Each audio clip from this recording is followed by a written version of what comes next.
eyes are on Torrington. A recount is underway to determine the winner of the House race in the 65th district. Problems on election night caused numbers not to add up. Yes, and the race between Democrat incumbent Michelle Cook and Republican challenger Joe Canino is still up in the air tonight. Chief political reporter Susan Raff is live in Torrington right now, where that recount is actually happening right there behind her. Susan?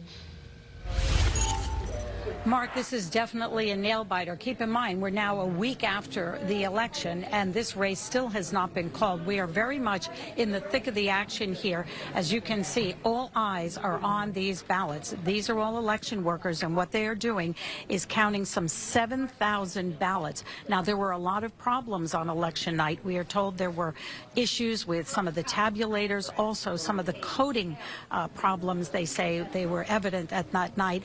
Also, the other thing that they say that happened was that they ran out of ballots or envelopes for some of those early voting ballots. So there were a lot of issues. And then we are also told that there were about 30 ballots that they found the day after the election that still had not been opened. So all of this prompted election officials to realize that the only remedy they had was to call for a recount. But again, this is not being done because the race was close. It's being done because the numbers on election night simply didn't add up.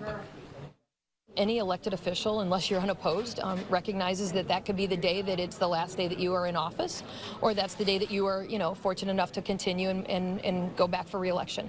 I always look at it as a day of retirement or a day of re-election. It has been a little unclear, but I have every confidence that the process today is going to be just fine and tell us who won. Was it a nail-biter, or has it been for you?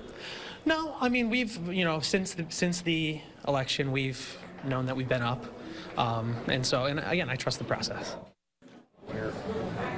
Now, Michelle Cook is now seeking her 9th term. She is the Democrat incumbent. As for Joe Canino, he says on election night he was up by some 70 votes.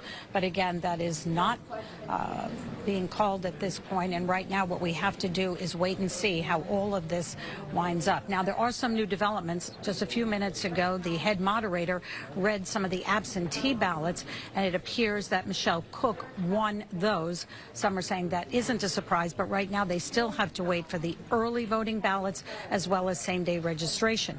This could be a very long night. Keep in mind, we're talking about some 7,000 votes. We're live in Torrington. Susan Raff, Channel 3 Eyewitness News. Susan, thank you. Turning right now to some breaking news.